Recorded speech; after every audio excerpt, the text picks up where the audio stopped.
يا يولي ورفد سفرو سسني تراد البيانو هذوسي وذني يشوفونا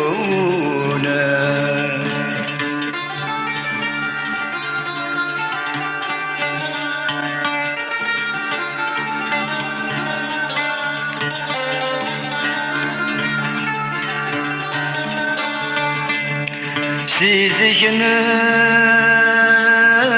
تغني نشنو نتمثل نرنو الجيلي رادي يزدونا.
le thème le plus important dans le flamenco, ce qu'il est supposé qu'il l'était aussi à l'époque musulmane.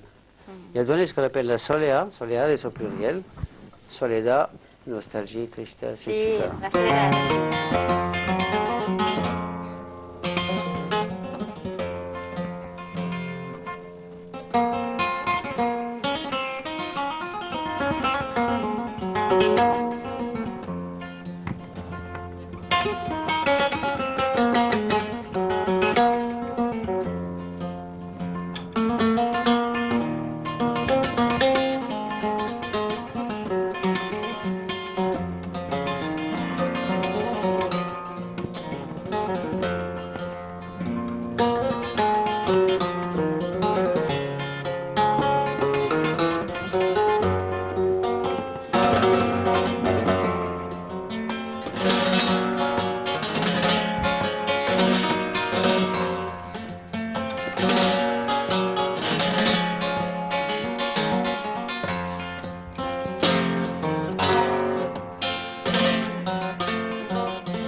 Merci. Bravo. Monsieur Bottoni, j'aimerais avoir votre avis.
les variations.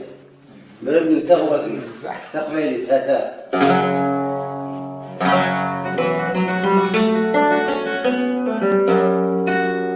جواب سمز السرعة فكي داوية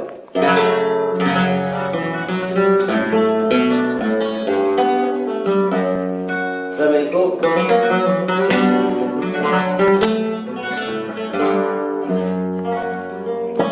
ننسى كده سلمان وكذا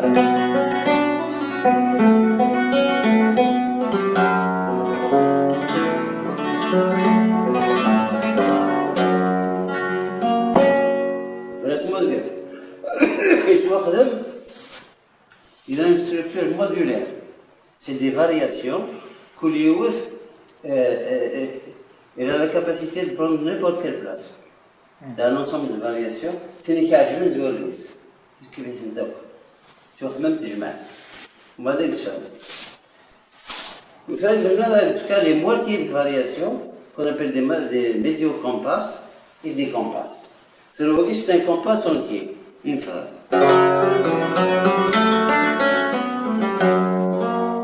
الكاس انتكس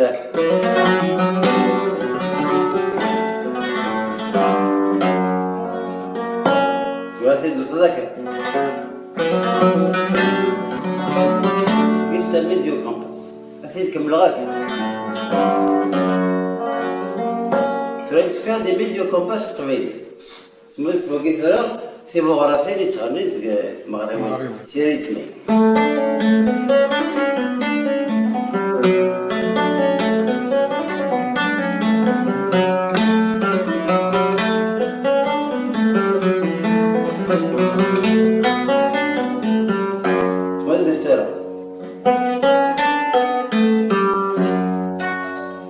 Medio compas.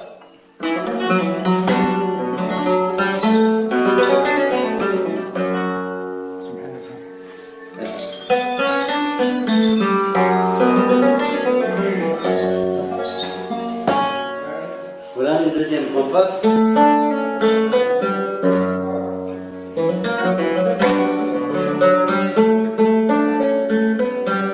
Version flamenco.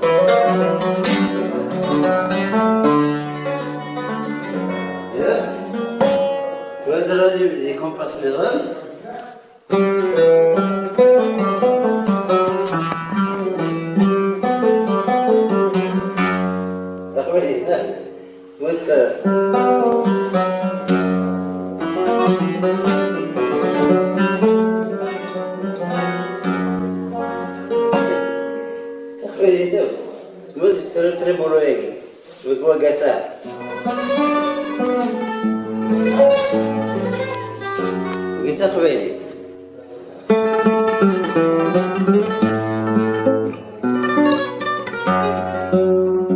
C'est la version flamenco ici. Alors, ça me quitte.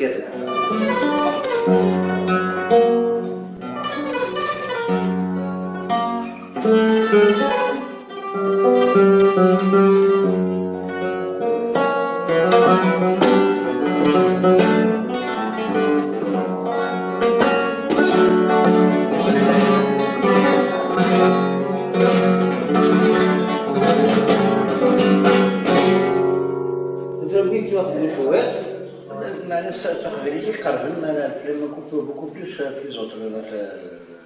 وش التقبيل فيك قرر؟ الفلامنكو تقبيل وش كذا قرب كيف قرب؟ بديت تهدك بيها موزك الثورة شو وقت تقبيل يوليو ثلاث فلوس نتر البيان تعليت المنازل تعليت في ذاك تعليت تلاوي Il est formé de deux phrases égales. Il a deux pôles, il est bipolaire. التصدي وقفه فلامنكو كثنك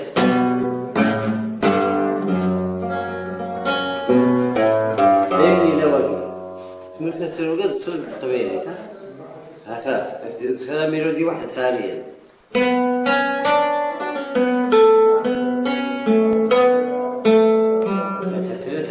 Mais au début d'un, l'accompagnement, c'est le waging, la structure, les séquences harmoniques. Moi, tu as le petit de ça, tu as le waging. كيف كيف؟ ما تمر